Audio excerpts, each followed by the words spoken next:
Hey everybody, welcome into this Adobe Illustrator tutorial brought to you, as always, by tutvid.com. You saw the title, we're creating this sort of watermelon vector artwork, and it is inspired straight up by this pretty amazing artist over on Dribbble. I believe they go by the name MBE. I'm going to have a link down to their stuff in the description.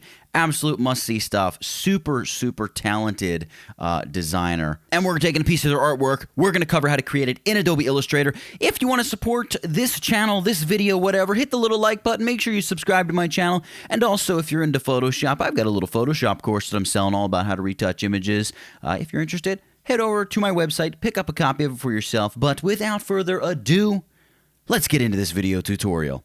All right, here's our finished effect here in Adobe Illustrator. This is a copy of the watermelon artwork that I created, and this is what we're going to create, something similar to this at least. It all begins by going File, New, and we're going to create a new document. That's the size right there, 2560 by 1440. You got it. Go ahead and hit Create. Now, first things first, I'm going to come over here and just select this little flyout menu at the top right corner of my Layers panel and choose Panel Options. And because my screen is large, I'm going to set my thumbnail size to like 80 pixels. I want something huge. There we go. Look at that. Nice and easy to see. I'm just going to double click on Appearance to collapse my Appearance panel, and everything else can stay open because we'll probably use some of these as we work our way through this video. Now, let's come over here and choose our rectangle tool and just click one single time and set the width of our rectangle to 2560 and the height to 1440. Go ahead and hit OK. There it is. Great. Grab the Move tool located right up here at the top of the tool bar, the Selection tool as Illustrator calls it, and we're going to align this to the horizontal and vertical centers. Now, from this little alignment drop down, I'm choosing Align to Artboard. That's very important. You want to make sure you have Align to Artboard selected. And now that we've done that, we can come over here to our fill and stroke swatches. In fact, let me just double up my toolbar here to make those a little bit bigger for you. We're going to select the stroke, and I'm just going to hit this little cross icon here to get rid of the stroke. We don't want a stroke. And for the fill, I'm going to double click on the fill, and I am going to give it the color 150923, and that's going to just be a very, very dark blue color. So I'm going to hit OK, and one of the things I'm going to do is I'm going to drag the fill from right here and drop it over here on my swatches panel, therefore saving that as a swatch. Nice and easy, right? Now what we can do is just double click, and we're going to name this layer BG for background. And I'm going to go ahead and lock this layer.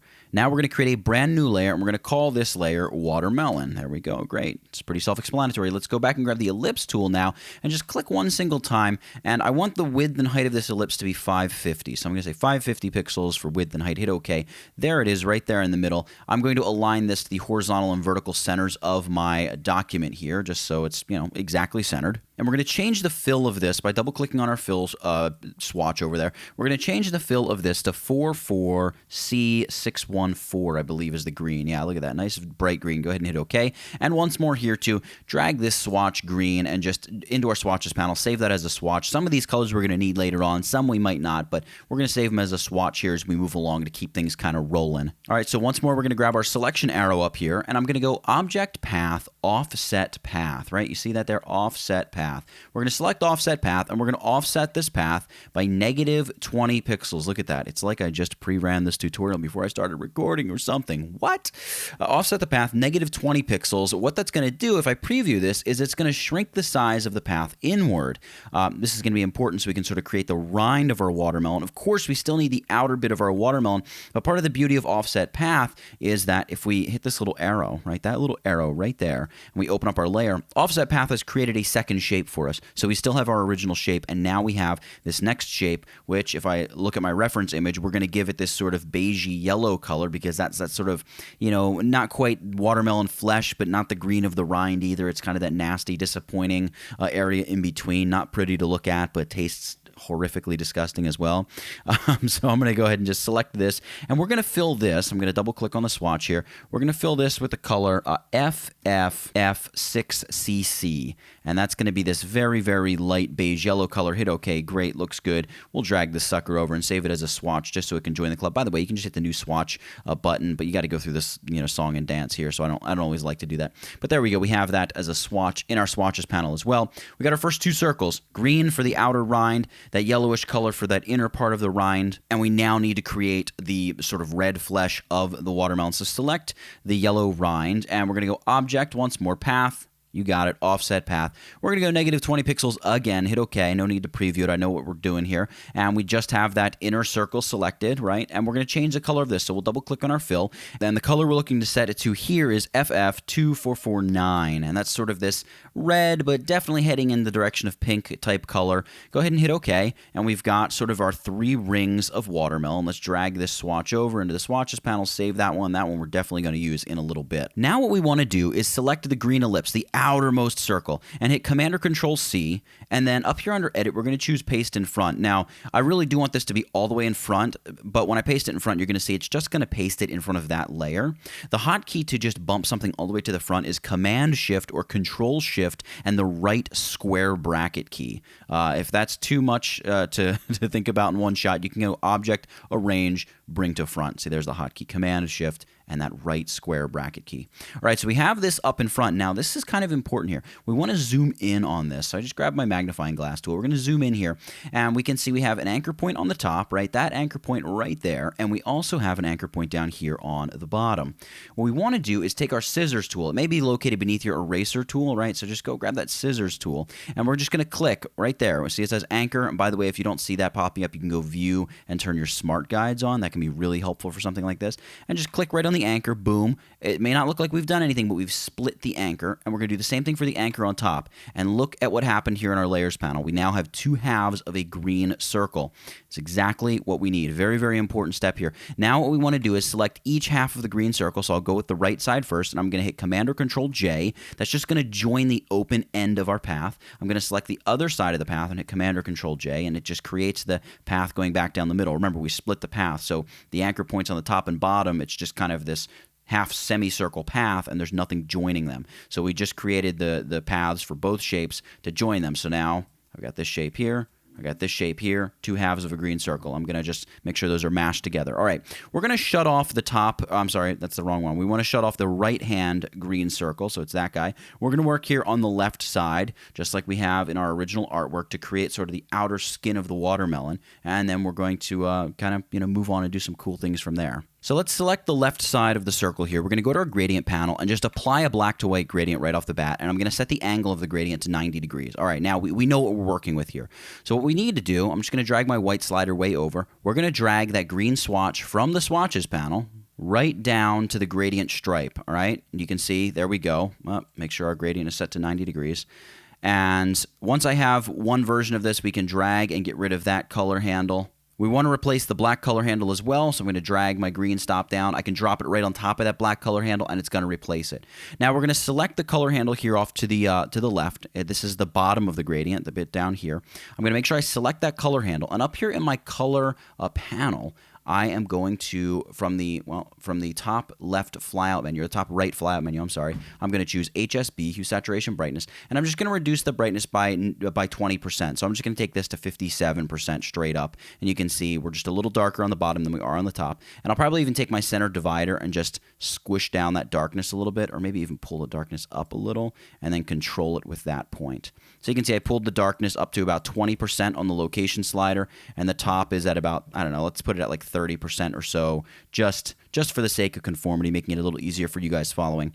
So we just pulled it up to add a little bit of darker green, deeper green to the bottom part of the left of our watermelon. And before we go any further, I want to specifically now make sure we select this dark green slider. I probably should have done this before I got out of my little color panel, and just drag this swatch here and save that as a swatch. So we drag that into the swatches panel. We can see it just appeared right there. All right, so we have our light green, our beige yellow color, our pink red flesh, and our dark green all coming into our swatches panel. Great. And next up, what we need to do is create a long, thin rectangle. So let's grab our rectangle tool. We'll just click once. I'm going to give this like 1,000 pixels of width and maybe like 20 or 20. Let's go 25 pixels of height. Go ahead and hit OK. You can see a nice, long, thin rectangle just like so. And we're going to fill this with our dark green that we just created, or our darker green, I should say. Next, we're going to go Effect, Distort and Transform, and choose Zig Zag. Now, from the Zig Zag panel, I'm going to turn Preview on so we can see what's going on. Number one, we want to set the points to to smooth because we want this to be a nice smooth zigzag. I'm going to set the size to about 12 pixels to make it a little bit bigger, and ridges per segment, I think I'm going to bump it up to about 10. You can see it's going to give us this nice wavy effect. And by the way, when you have an odd number of ridges, you can see it gives you sort of this funky effect. We don't want that. We definitely want something that's more like a nice wavy line.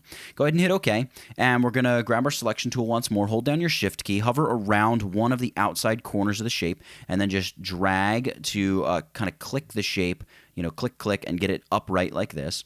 And then we're going to just hold down our Alt or Option key and duplicate out 1, 2 more versions of this. So I was holding down my Alt or Option key and dragging, and then holding down Shift to keep it in a perfectly straight line. I'm going to move this one a little bit closer to the edge, use my arrow keys to nudge it right where I want it.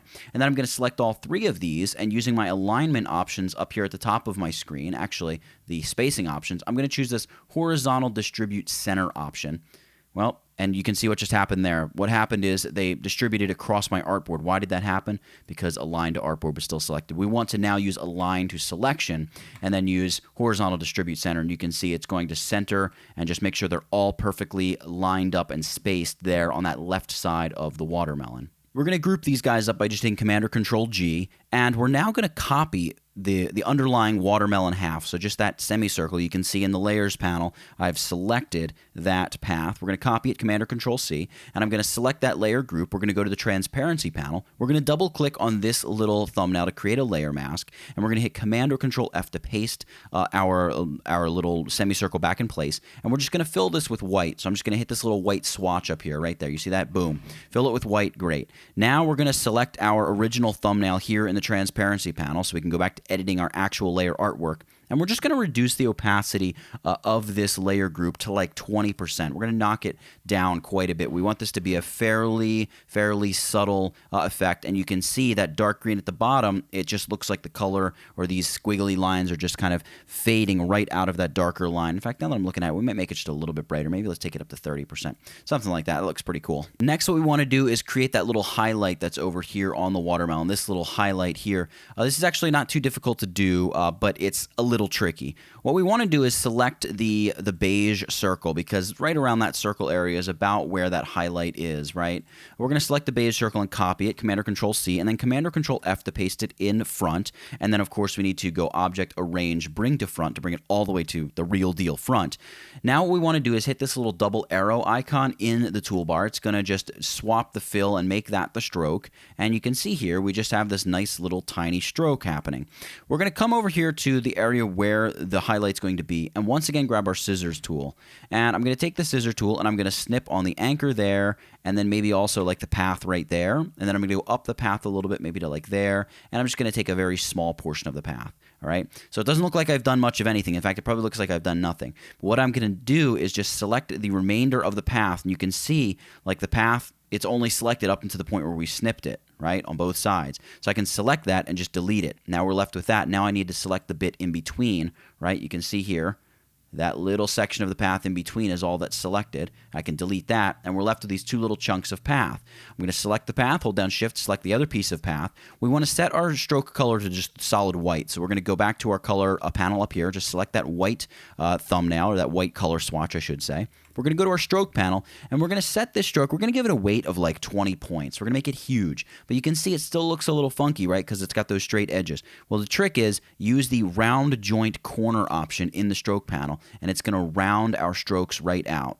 Or I'm sorry, all that song and dance about the round joint, the round cap. We don't have any corners here. The round joint would be for, your outside corners. These are just end caps of the path. So, of course, the cap is what we want and not the actual corner joint. All right, now it's not quite in the correct position, so we'll just use our arrow keys. We have our selection tool selected. We got both those little bits selected. Use the down arrow key a couple times, maybe a right arrow key just a couple times to nudge it exactly where we want it. And just like that, we have our little double highlight, right? And the cool thing about this is if you decide it's too big, let's say, you could select both pieces and you could say, maybe I only need like 17 points on my highlight. All right, maybe that looks good.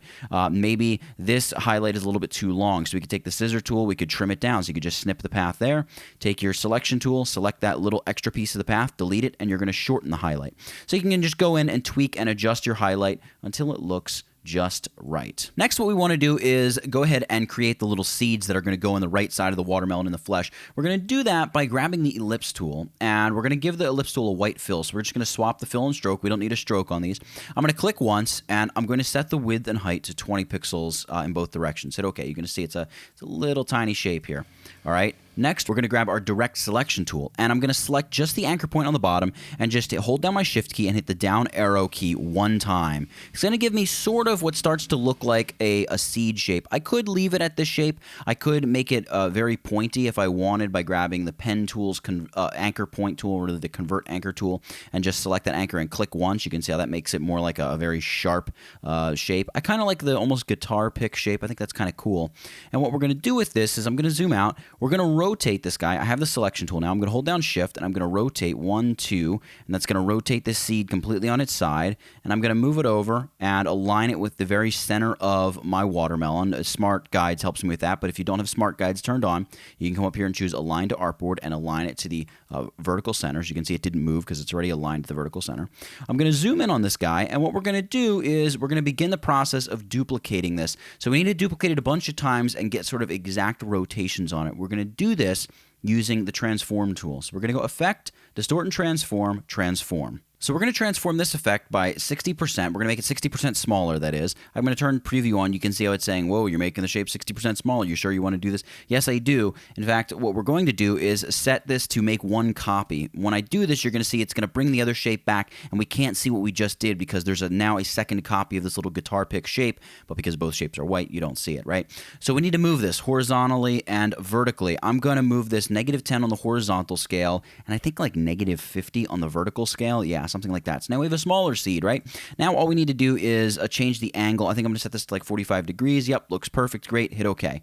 All right, we've got our first seed. What we want to do is go Object, Expand Appearance. Now we have two shapes, right? But they are grouped up. See, this is a layer group. We want to ungroup this. Object, Ungroup. And now we have two single white seeds for our watermelon. We want to do the same thing for the bottom. Select that shape, Effect, we can just go right to Transform, and all we need to change here is we want to change our vertical to +50, right? We want to move it downward. Let's turn preview on, and we need to change angle to -45. See that? Nice and easy. Horizontal and vertical scaling, that all stays the same. Moving, that pretty much stays the same except vertical is going in the other direction. Go ahead and hit OK, and once more Object, Expand Appearance, and then Object, Ungroup. Next, we want to create sort of the second row of seeds, right? These seeds out here, and we're going to do that by selecting the topmost seed here, and we're going to go Effect, Transform. So we're going to do much of the same. We really don't need to change the scaling, right? Because 60% is where we want it to be. So let's just set this to 100, and vertical also 100.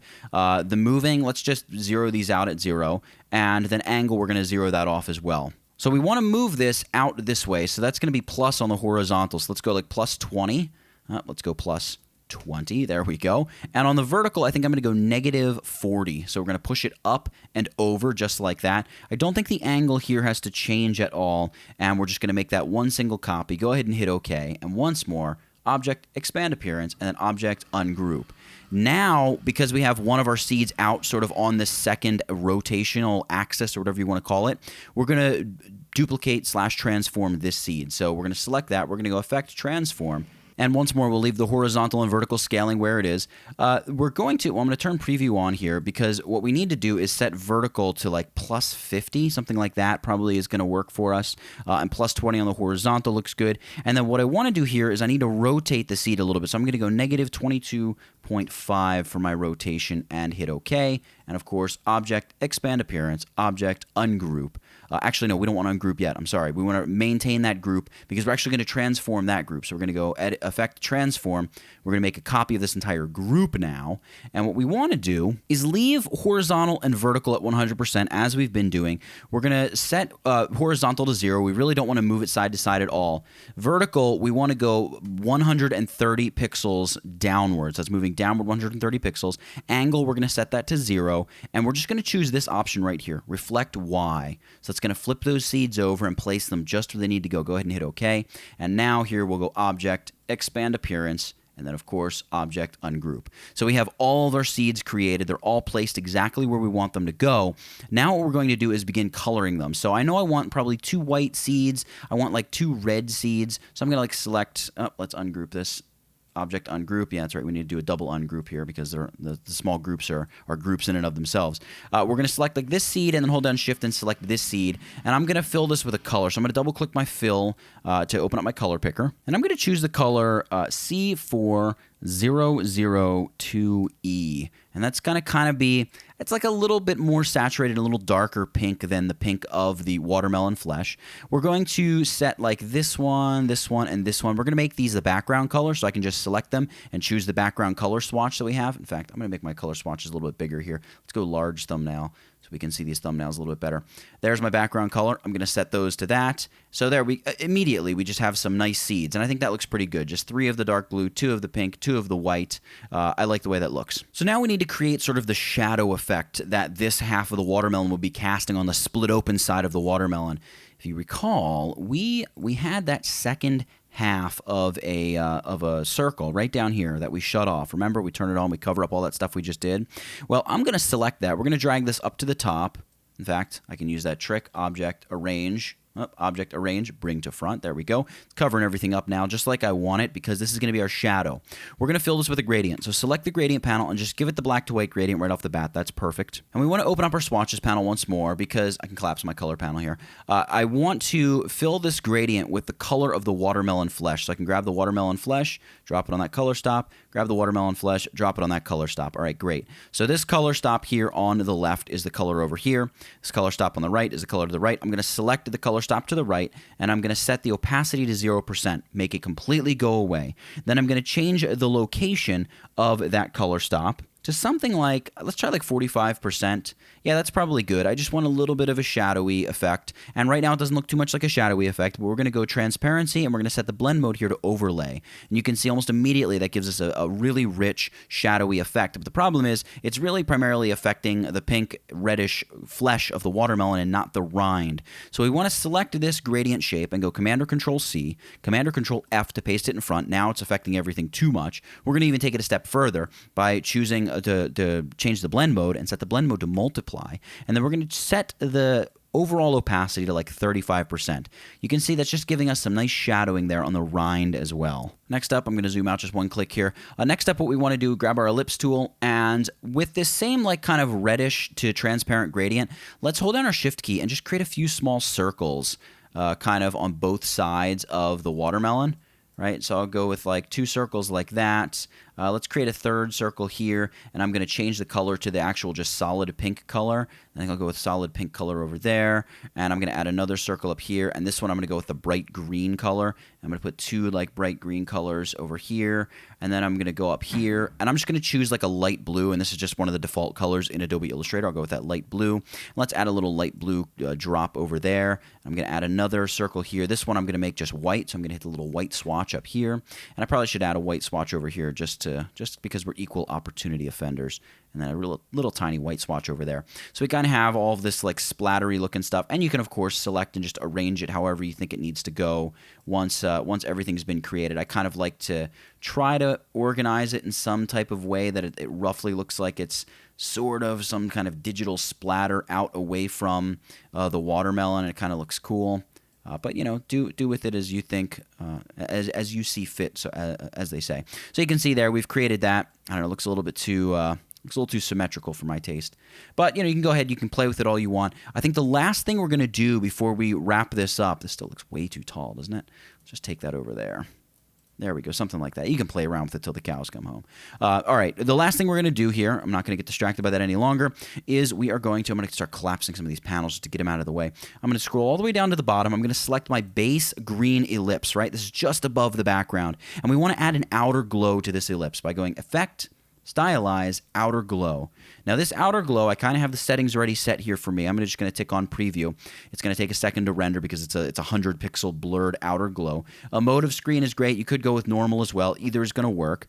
We want our opacity to be at about 20%. It's a very, very subtle effect. Blur of 100 pixels works great. That's with a shape that's 550 pixels by 550 pixels. If you're creating a shape of a different size, maybe the blur needs to be a little bigger or smaller. And you want to select the color swatch, and the color we're using is F009E. So it's a very sort of hot pink color. I'm going to hit OK. It's going to re-render once more. Then I'm going to hit OK. And we have a nice little outer glow around our watermelon graphic. And I'm going to just tab away my panels, make that full screen. And you can see we have gone ahead and created this watermelon. Really got to give huge shout out to the designer. Their link is down in the description to this. Go check out their stuff. Check out all their work. It's really, really good stuff. Really, really impressive stuff. If you've enjoyed the video once more, please go ahead and hit the like button. Subscribe to my channel so you don't miss any of these Illustrator or graphic design related tutorials in the future. If you do create this as well, I should say, throw it up on Instagram. Tag me. I'm at Tutvid, at TUTVID. I'll put a little bug here on the screen so you can see my Instagram. Tag me if you feel so inclined. I would love to see what you create. I always love seeing what the good people create over on Instagram. And for creating a multi-layered, multi-shaped with multiple seeds and rinds and some sort of digital splatter over a solid blue background watermelon, that's it. Get it, got it, good. Nathaniel Dodson, tutvid.com. I'll catch you in the next one.